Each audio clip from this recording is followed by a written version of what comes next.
Cricket tournament season 2 তে আমাদেরকে আজকে এখানে আমন্ত্রণ করার জন্য আমি এই ঋষিপাড়াবাসীকে ধন্যবাদ জানাই আমার অন্তরের অন্তঃস্থল থেকে। আর এখানে আজকের যে খেলার প্রতিপাদ্য বিষয় ক্রীড়ায় শক্তি, ক্রীড়ায় বল, মাদক ছাড়া খেলতে চল। তো এই স্লোগানকে সামনে রেখে যে আমাদের কাছে টুর্নামেন্টটা যে উদ্বোধন হলো এবং আজকে সমাপনী অনুষ্ঠান হলো, এজন্য আমি কমিটিকে ধন্যবাদ জানাতে চাই যে তারা সুশৃঙ্খলভাবে এই টুর্নামেন্টটা শেষ করতে পেরেছে।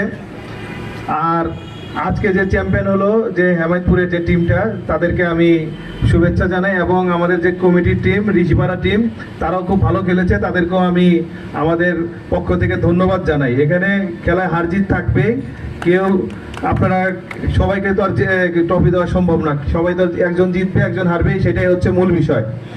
আর আমাদের যে ঋষিপাড়া, আমরা যে আমাদের একটা মহামারী আকারের মতো একটা সমস্যা হচ্ছে মাদক।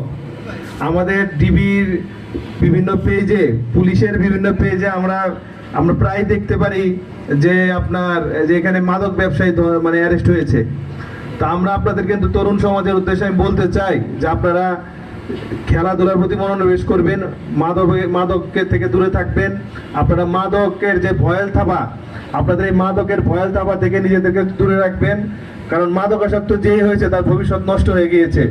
একজনের এক্সাম্পলও কেউ দেখাতে পারবেন না যে মাদকাসক্ত ব্যক্তি সমাজে প্রতিষ্ঠিত হয়েছে, দেশ ও জাতির কল্যাণে কোনো কাজে লেগেছে, দেশের কল্যাণে কাজে লেগেছে।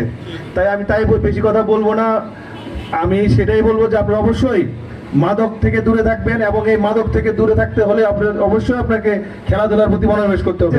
কোনো কিছু নির্মূল করা এত সহজ না যদি আপনি নিজে থেকে সচেতন না হন। দেখা গেল আমরা আইন শৃঙ্খলা বাহিনীর সহায়তায় কাউকে মাদক ব্যবসায়ীকে অ্যারেস্ট করলাম, কিন্তু সে জামিনে বের হয়ে চলে আসলো, সে আবার তার পুরাতন ব্যবসায় চলে গেল।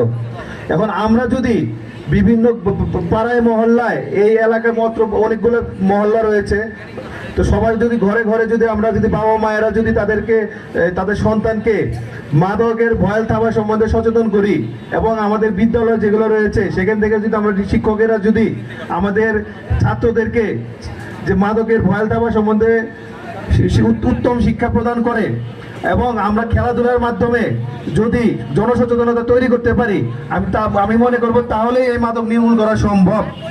এবং দ্বিতীয় কথা হচ্ছে যে আমাদের যে যুব সমাজ আছে এবং আমাদের যে ইউনিয়ন বিএনপি আছে, আমাদের যে ম্যানিফেস্টো আছে বিএনপির পক্ষ থেকে, সেখানে স্পষ্টভাবে বলা আছে যে কোনো মাদক কারবারি, মাদকাসক্ত ব্যক্তি দলে থাকতে পারবে না।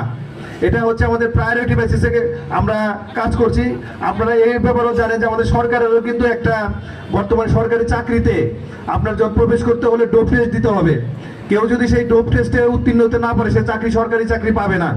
তা আপনাদেরকে বলবো, যারা মাদক সেবন করেন অথবা আবার সরকারি চাকরিও পেতে চান, অবশ্যই মাদক থেকে দূরে থাকবেন। ধন্যবাদ।